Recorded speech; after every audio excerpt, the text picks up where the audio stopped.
할렐루야. 성경 우리 읽는 귀한 은혜를 주신 하나님께 감사드립니다. 오늘은 잠언 13장부터 전도서 3장까지의 말씀을 간략하게 서머리하는 시간 갖도록 하겠습니다. 잠깐 기도하도록 하겠습니다. 하나님, 주의 말씀을 사모하시고 이 시간에도 매일매일 꾸준히 주의 말씀을 읽는 우리 귀한 성도님들에게 은혜와 사랑을 더하여 주시옵소서. 특별히 간절히 기도드리고 원하는 것은 하나님 예비되어 있는 하나님 안에서 있는 이 진리의 말씀을 발견하게 하시고 삶의 은혜와 사랑을 베풀어 주셔서 살아있고 운동력 있는 이 말씀의 은혜와 사랑을 우리 읽는 모든 성도님들의 삶으로 증거되어질 수 있도록 그 삶을 축복하여 주시고 늘 은혜의 길로 인도하여 주시옵소서.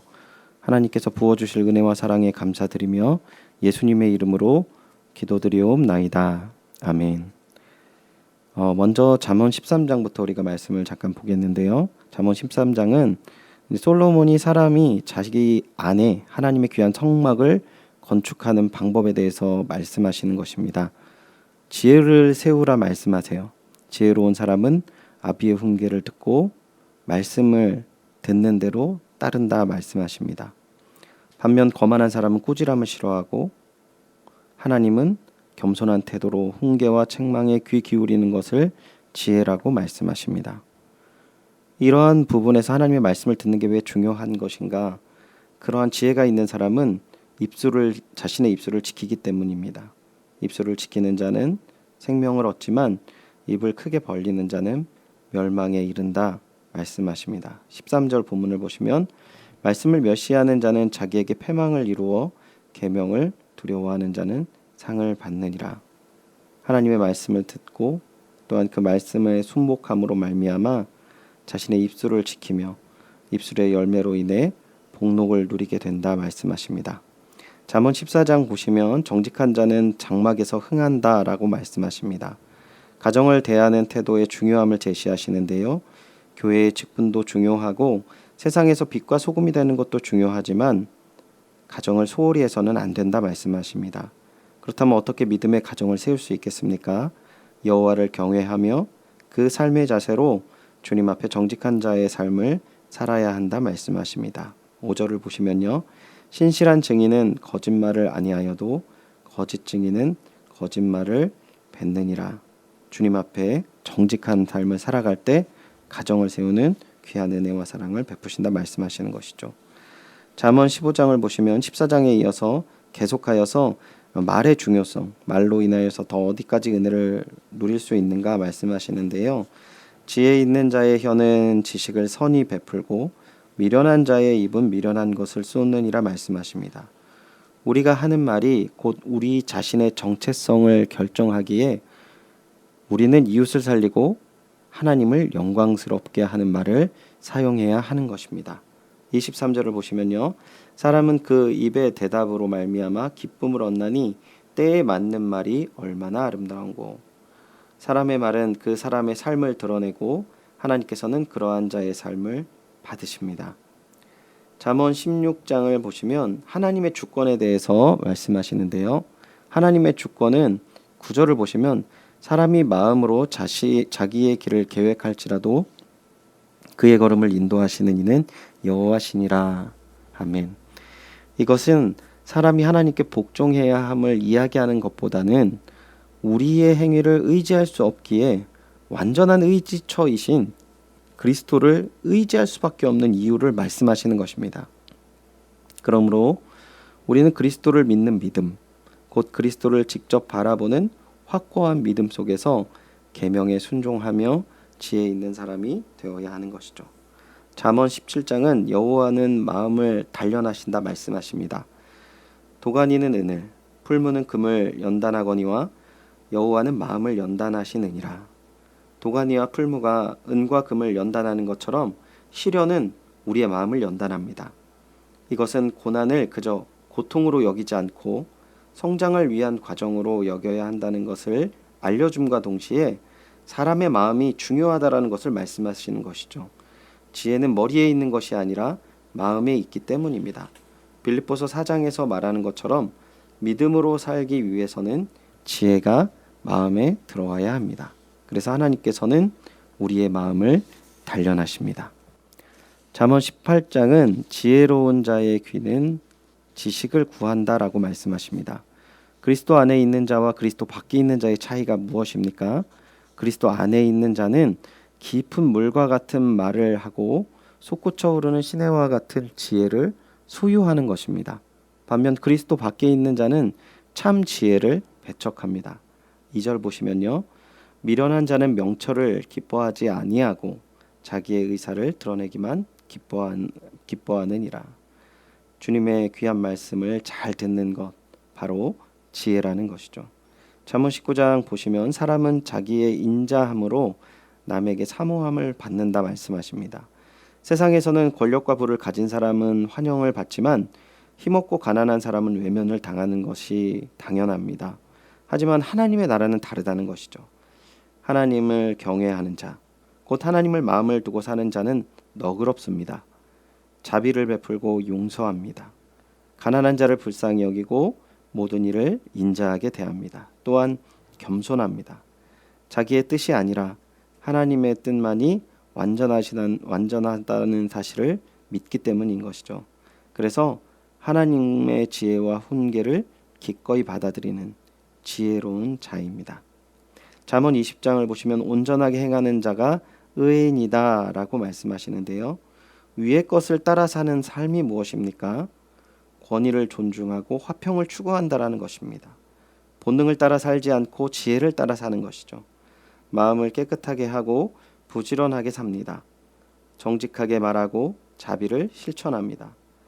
하나님은 성실하게 일하는 자의 손을 통해 은혜를 베푸십니다. 사람들과 잡담하는 것보다 하나님의 말씀을 묵상하는 것, 비밀을 누설하는 것보다 굳게 지키는 것이 지혜입니다.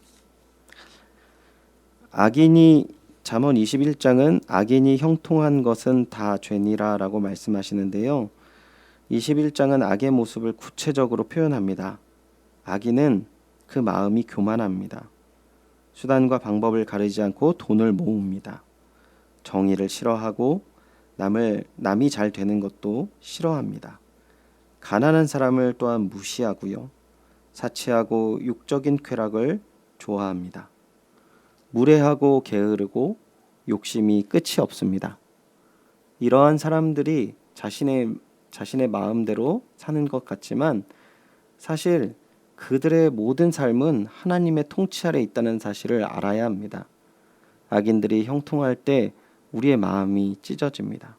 하지만 사실 악인의 형통은 복이 아니라 죄라는 사실입니다. 그들을 두려워하기보다 올바른 삶을 살기에 힘쓰는 것, 바로 하나님을 인정하는 것이며 그것이 바로 지혜입니다. 잠언 22장은 은이나 금보다 은총을 더욱 택할 것을 하나님께서 말씀하십니다. 하나님을 인정하고 순복하는 삶이 어떤 삶입니까? 하나님께서 우리에게 자비와 은혜를 베푸시듯이 그 선하심과 아름다우심을 주변 사람들과 나누며 자비와 친절을 베풀며 살아가야 합니다. 그러기에 재물이나 은이나 금보다 하나님의 은총을 더욱더 사모하는 것이죠. 가난한 자를 학대하여 이득을 얻으려 하지 않고 오히려 그에게 양식을 나누어 줍니다. 또한 어려운 길을 간다 하더라도 사망의 음침한 골짜기에서도 도우시는 하나님의 은혜를 경험하는 삶, 그 삶이 바로 성도의 삶입니다. 잠언 23장은 죄인의 형통을 부러워하지 말고 항상 여호와를 경외하라 하나님께서 말씀하십니다. 10장에서 시작된 솔로몬의 잠언은 22장 16절에서 마무리되었고 22장 17절부터는 작가 미상의 잠언을 담고 있는데요. 특별히 23장에는 세상에서 하나님 앞에서 살아가는 의인의 삶이 어떤 것인가 말씀하십니다. 사사롭고 허무한 것을 의지하면서 살지 말며 악한 자의 성공과 번영을 부려할 필요가 없다 말씀하십니다. 하나님은 억울한 자들을 회복시키시고 악한 자들을 멸하시기 때문입니다. 그러므로 죄인들이 얻는 쾌락을 쫓지 말고 정직한 자의 얻는 즐거움을 따라야 합니다. 잠언 24장을 보시면요. 대저 의인은 7번 넘어질지라도 다시 일어난다 말씀하십니다. 23장에 이어 악인의 형통함을 부러워하지 말아야 할 것을 계속해서 이야기하시는데요. 너는 악인의 형통함을 부러워하지 말며 그와 함께 있으려고 하지도 말아라 말지어다라고 말씀하십니다. 불법적인 방법으로 잠시 동안 형통할 수 있지만 반드시 재앙을 당할 것이기 때문입니다. 악인은 현재의 기쁨을 위해 미래를 포기한 자들입니다. 그러나 성도는 악인의 꾀를 따르지 말고 오직 신령한 지혜를 쫓아야 합니다. 하나님을 따르는 길을 가는 성도들의 길은 회복과 은혜가 함께하기 때문입니다. 잠언 25장은요. 대인들의 자리에 서지 말아라 라고 말씀하시는데요. 스스로를 높이지 말고 사람들 앞에 항상 겸손해야 할 것을 권면하십니다. 분에 넘치는 자리를 탐하는 것은 지혜가 아닙니다. 오히려 겸손한 마음으로 현재의 자리에서 최선을 다하는 것이 지혜입니다. 급한 마음으로 다투지 말아야 합니다. 신중히 듣고 합당한 말을 해야 합니다. 부드럽게 말하고 오래 참아야 하며 모든 것을 절제하는 삶. 자기 영광을 위해 살지 말고 자기의 마음을 항상 통제해야 대인의 자리에서는 욕심을 내려놓을 수 있습니다. 잠언 26장은 미련한 자를 경계하라 말씀하십니다. 미련한 자를 따라서는 안 됩니다. 미련한 자가 되기 때문이죠. 미련한 자 편에 서도 안 됩니다. 미련한 자와 같이 망하기 때문입니다. 미련한 자가 하는 말에 귀를 기울여서도 안 됩니다. 미련함의 대가를 받기 때문입니다. 미련하고 게으르며 잔인하고 거짓말하는 자를 경계하는 건 그것이 지혜입니다. 잠언 27장에는 내일을 자랑하지 말라고 말씀하세요. 내일 일을 자랑하지 말아야 하는 이유가 무엇입니까? 사람은 하루 동안에도 무슨 일이 일어날지 알 수 없기 때문입니다. 이것은 사람이 하나님을 의지하며 그 교훈을 따라야 하는 이유를 말하는 것입니다. 하나님께서 참으로 공의로우심을 믿고 그분의 교훈만을 따라 주의 깊게 살아가야 하는 이유는 한 치 앞도 예측할 수 없는 우리의 유한함 때문입니다. 교만한 사람은 모든 것을 자신이 통제할 수 있다는 자신감으로 살아가지만 하나님의 섭리는 그 누구도 예측할 수 없습니다. 그러므로 우리는 우리를 자랑하지 말고 하나님을 믿고 의지해야 합니다.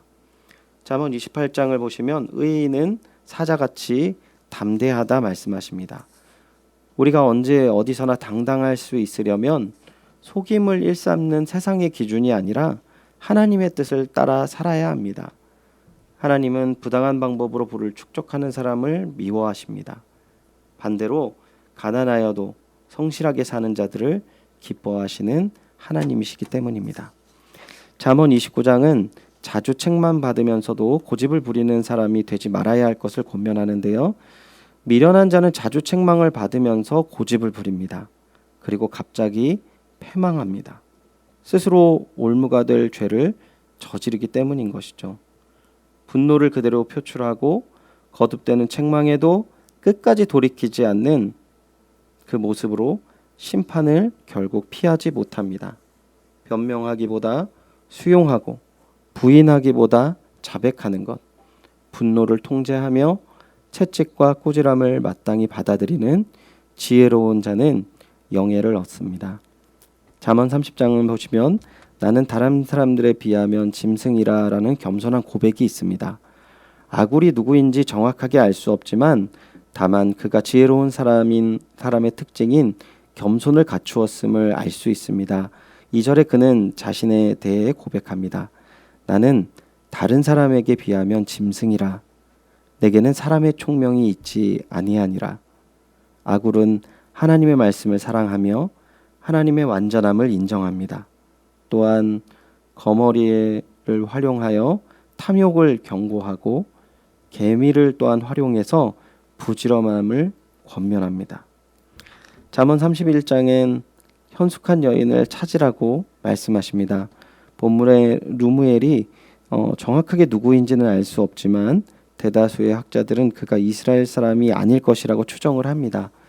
그는 왕이 행할 바를 이야기하는데요. 왕은 자신을 절제해야 하며 함부로 술을 마시면 안 된다라고 말합니다. 판단력을 잃어버릴 수 있기 때문이죠. 무지하고 무력한 자를 위해 올바로 재판해야 하기 때문에 술에 취해서는 안 됩니다. 또한 현숙한 여인을 맞이해야 하는데요. 그렇다면 현숙한 여인이 어떤 여인입니까? 여호와를 경외하는 여자는 칭찬을 받을 것이라 말씀하십니다. 지혜롭고 참된 인생은 하나님을 경외하는 것입니다. 그리스도 안에서 경외심이 회복된 사람은 하나님을 의지하고 하나님을 뜻대로 살아가는 자, 바로 그러한 여인을 찾으라 말씀하십니다. 잠언은 이렇게 말무리를 짓고요. 우리가 전도서를 이제 1장부터 3장까지 살펴보는데요. 살펴보시기 전에 잠깐 전도서에 대해서 제가 간략하게 말씀드리면, 전도서는 대표적으로 모든 것이 헛되도다라고 말씀하시는 부분이 40회 이상 나옵니다. 1장 2절을 봐도 전도자가 이르되 헛되고 헛되며 헛되고 헛되니 모든 것이 헛되도다라고 말씀하십니다. 또한 12장 8절에도 모든 것이 헛되도다라고 또 반복해서 이야기를 하는 것이죠.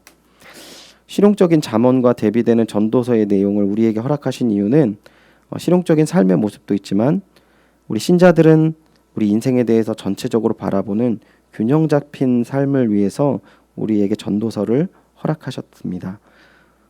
전도서의 설교자는 회중 앞에 말하는 자라는, 전도서라는 이름은 설교자, 회중 앞에서 말하는 자라는 의미가 있는데 1장 1절을 보면 이 저자를 솔로몬이라고 표기되어 있습니다. 전도서의 핵심 내용의 헛되다라는 부분에 대해서 무엇이 헛된가 간략하게 살펴보면 삶의 모든 업적이 헛되고 지혜도 헛되고 일도 헛되고 쾌락도 헛되고 부도 헛되고 권력, 재물, 장수 이런 모든 것들이 다 헛되다라고 말씀하십니다. 그러면 우리가 어떻게 이런 모든 것들이 헛되면 어떻게 살아야 하는가, 무엇을 이야기하는가 생각해 보면은요, 그것이 인생의 전부가 아님을 이 전도서에서 이야기하는 것이죠. 해 아래의 인생뿐만 아니라 해 위의 인생을 찾아야 한다라고 말씀하십니다. 전도서 12장 8절에서 14절에는 이렇게 말씀하십니다. 전도자가 이르되 헛되고 헛되도다 모든 것이 헛되도다.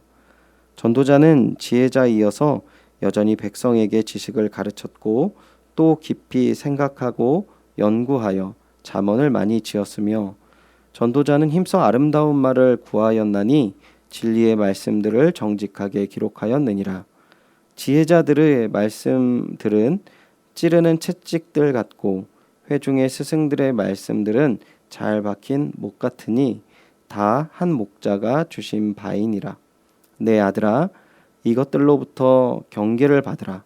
많은 책들을 짓는 것은 끝이 없고 많이 공부하는 것은 몸을 피곤하게 하느니라.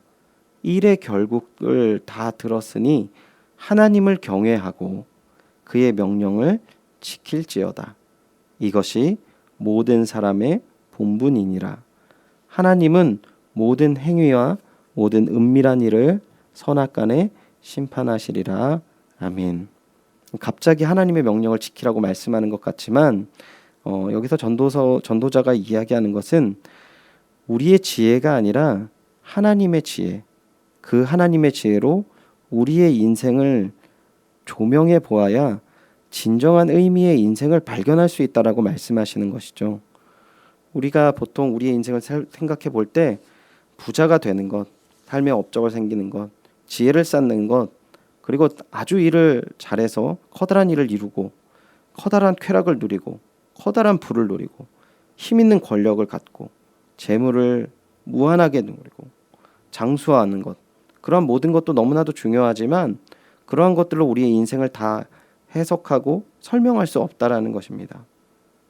우리 유한한 인생 가운데 우리의 인생을 제대로 조명할 수 있는 것, 바로 하나님의 지혜라고 하는 것이 전도서의 결론인 것이죠.